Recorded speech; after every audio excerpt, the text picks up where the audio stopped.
Well, that's really very interesting.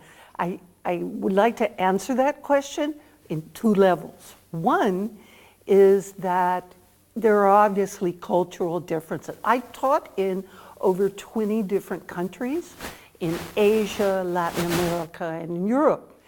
And one of the things I use in helping to understand consumers is Geert Hofstede's cultural values. He's identified and supported with research that there are national cultures that share some point on a continuum. And there are 6 of those cultural values that exist in every single culture. So for example, one of those continua is individualism, and on the other extreme is collectivism. So you can find every country on the map somewhere between very individualistic and very collectivistic. So of course in collective countries, the family you belong to, the group, the social class, the school you go to, you're defined really by those groups you belong to. Whereas very individualistic cultures, the US is one, the UK, many of the Scandinavian countries are too. We love to stand out. So at the consumer level, there's a big difference in what motivates a consumer. There's a big difference in what motivates students as well. So in very individualistic countries, of course, it's all about how can I be unique? How can I express my individualism? Whereas in collectivistic cultures, what's really important is the group I belong to. And so there's much more loyalty. For example, in a classroom, when I put together teams, man, in Uruguay, they really get excited about their team and they identify with it. Because Uruguay, like a lot of Latin America and Asia and Africa, are collectivistic countries. Another one of his cultural value continuum is the concept of power distance. And power distance refers to the acceptance of differences between the people at the bottom of status without power and the people at the top. So the US is a very low power distance country. My students immediately say, hey, Mary, because they don't really recognize the status of the professor. But when I am teaching here, I am Dr. Tharp or maestra, that kind of thing. So they don't even use the same name for me. The third of his is risk-taking versus uncertainty avoidance. Now, what's interesting about that is, in other words, in an uncertainty avoidance culture, there are rules. Japan, for example, there's a rule about how far you bow according to the status of the person who you're speaking with. And if you've done wrong, you have to do a 90-degree bow, very low. So that's in a culture where they have rules so that you don't face too much uncertainty. But other cultures are risk-taking. This is one of the hardest things teaching in Uruguay, for example, because Uruguayos are off the chart on uncertainty avoidance. So in order to get students here out of their comfort zone, I always try to use, for my class projects, innovations, new things, because it keeps them from looking at what's being done now and just tweaking that a bit, and forces them to really think more creatively. Like, who could be a target market? My project this year is something called Tower Garden. Tower Garden is a product very successful in the States with restaurants and people who want to live healthy. It allows you in 3 feet square inside or outside, to grow your own vegetables. So it helps people live more healthy, but certainly that's a new concept for people in Uruguay. Another one of the cultural value systems, again, from one extreme to the other, but countries are all arrayed in different points, has to do with the time horizon.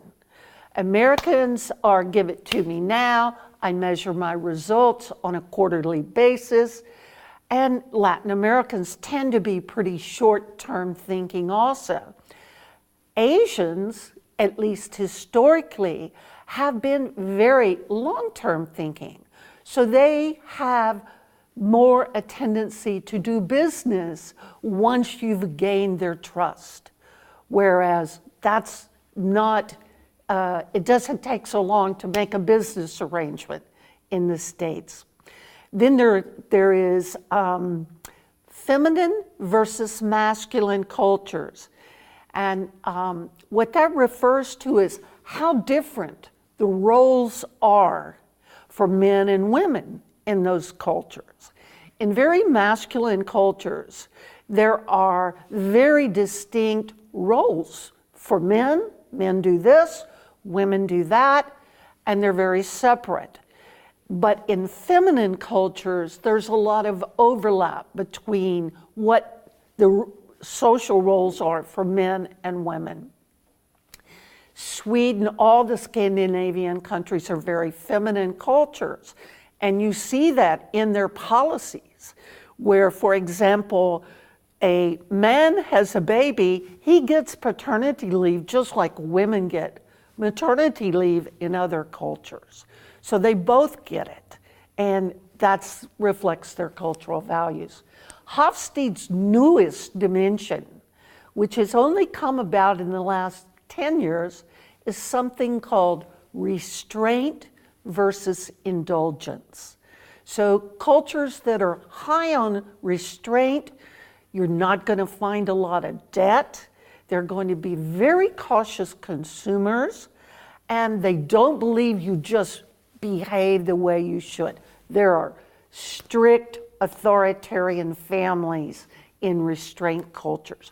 Children are very much expected to be quiet, etc. In indulgence cultures, and Latin Americans, like Americans, are much more indulgent, and therefore you see that expressed in the way we raise our children and so on. I mentioned that in one of the interesting things is I have taught in Latin America in about 6 different countries. And this is where you really find some more subtle kinds of differences. For example, yes, the Mexicans are very macho, but it doesn't always translate to the classroom, at least in my experience. So it's not that the males dominate the females, for example, in a team. And there's a lot of respect for the contributions that girls make in a college class. So it doesn't seem to fit with the masculine culture that they belong to. On the other hand, I find teaching in Chile, they are risk takers.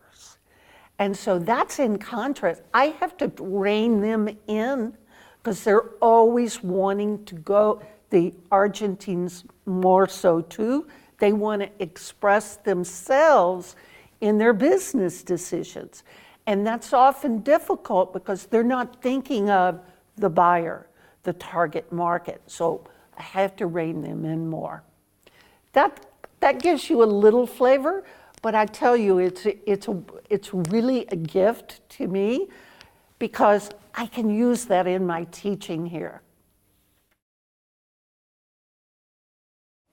Obviously, we buy what fits our values, and if our values differ across cultures, then different things are going to be important. For example, it might be security is my value that is most important. I want to be successful. Being successful, though, leads to more security. In another culture, the security might lead to success, and success is the ultimate goal, whereas by being careful, being very prepared, that's how you get to be successful. So as values differ, consumer motivations are quite different. In individualistic countries, often we buy products to express who we are and to stand out. Whereas in other cultures that are more collectivistic, we want to signify the group we belong to. So there is much more influence of reference groups. So if I'm marketing, for example, a soft drink in an individualistic culture, I want to talk about how it allows you to express who you believe you are. Whereas I might, in a collectivistic culture, talk in advertising about how this will bring you friends, make you fit into the group you want to belong to. Oh, social networks. Well, that's the most exciting thing and frankly overwhelming part of being in marketing right now. Because really before now, if a brand wanted to communicate with its target groups, it did so one way. And so you had to invest tremendously in research. First, find out what people want, and then you put together a plan that hopefully offers a nice value proposition. But then you also have to find out, how did it work out? Were they happy with it? And then plug that in again the next time around. Today, I can introduce a product and have people come to my website and say, tell me what you think. I don't pay them. So in some ways you have more research than you can possibly even analyze at times. The great thing about big data banks is that in many ways, you know more what the consumer is going to do than the consumer knows, because you have so much, maybe millions of examples of people's purchases and then what came next, etc. As they watch us, and that's kind of scary, but as they watch us moving around with our clicks and our purchases. So that really changes the whole conversation. As a friend of mine said when he took over an ad agency in Chile, Mary, all our theories are out the door because it's all two-way conversation now. And so learning really how to manage that kind of conversation with customers is the super challenge of most brands today, is figuring out how to maximize the value of that. I was just talking about social media networking, and that I think is one of the biggest challenges. As I mentioned, how to harness the value that comes from those conversations that consumers are having with each other in social media and that they might be having also with a company. It requires a tremendous investment, not in going out and doing research, but in being able to analyze. And of course, we have new tools like Google Analytics that will tell us where people are going, but we still need people to interpret what's behind that. You also asked about another trend, and I like to bring up things that are kind of scary. And there's a whole new field of marketing called neuromarketing, and it's based on neuroscience and the use of functional MRIs. MRI stands for magnetic resonance imaging. Basically, they put consumers in a cap that has electrodes that will measure the activity in different parts of your brain. So we've learned things that are really kind of interesting. For example, if you know how much a wine costs, it lights when you taste it, it lights up in one place. But if you don't know how much the wine costs, the taste is in a different part of your brain. So it touches into that zone of how people perceive quality. And that's one interesting thing. They've also found, this is kind of curious, but that men, when they look at cars, it lights up the same place in their brain as when they look at faces. So maybe that's why men have stronger relationships with purchasing automobiles, et cetera. It's much more of an extension of a relationship with a face there. They've also found out, for example, that homosexuals light up the same part of their brain as women do when looking at other men. So there is a real homosexuality encoded in the brain.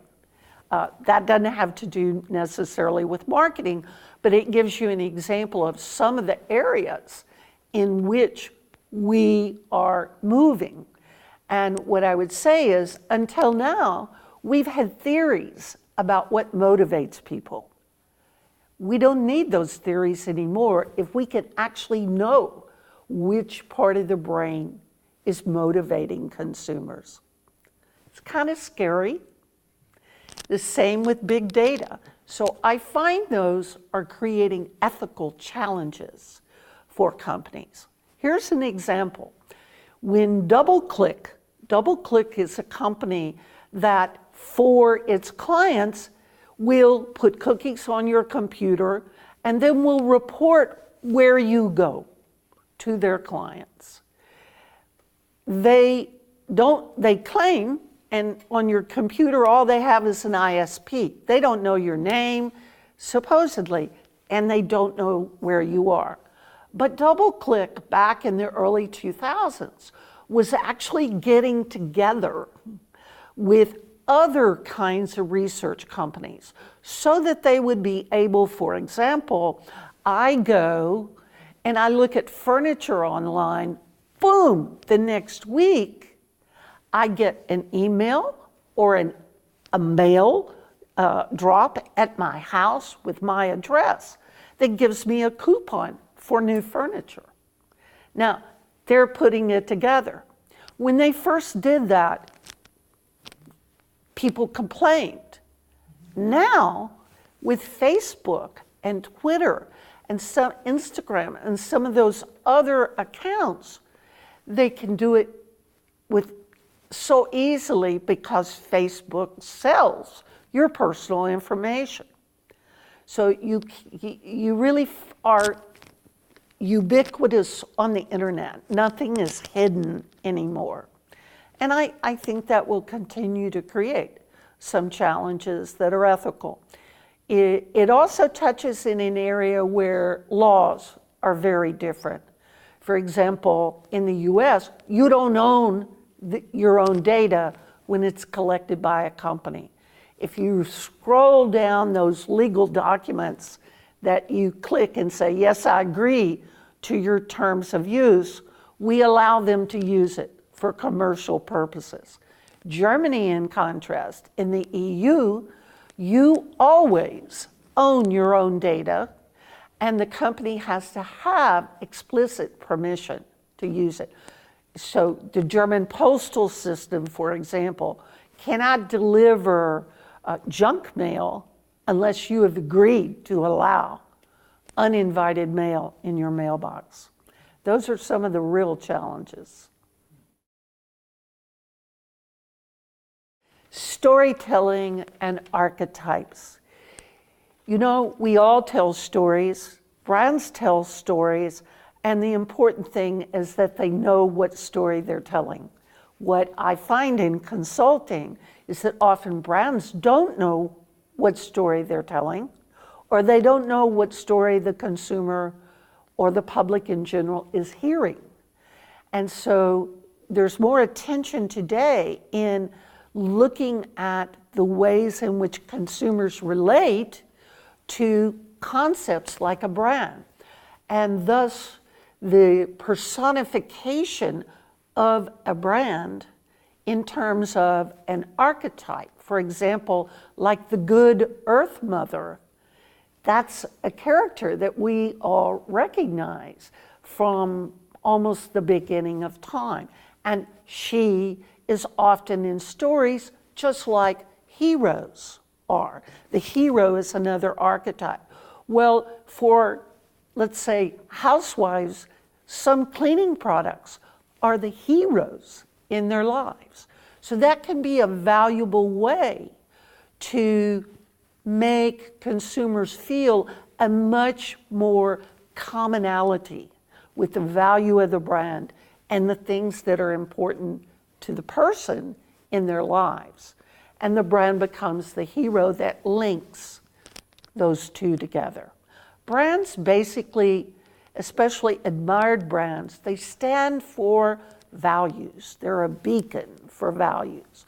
Like Coca-Cola is for youth and refreshment. And thus, the more you are able as a marketer to really tap into that and to express it in a way that is relevant to your target, which the highest consumers of soft drinks are teenagers. So knowing what's important to them and making the brand share those values, that becomes the story that motivates people to care.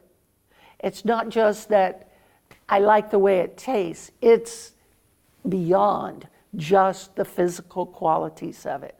So storytelling, and especially in social media, has become a really important art in marketing as a way of expressing what the brand stands for, but giving it a personality, but not just a personality, a serious role in that person's life.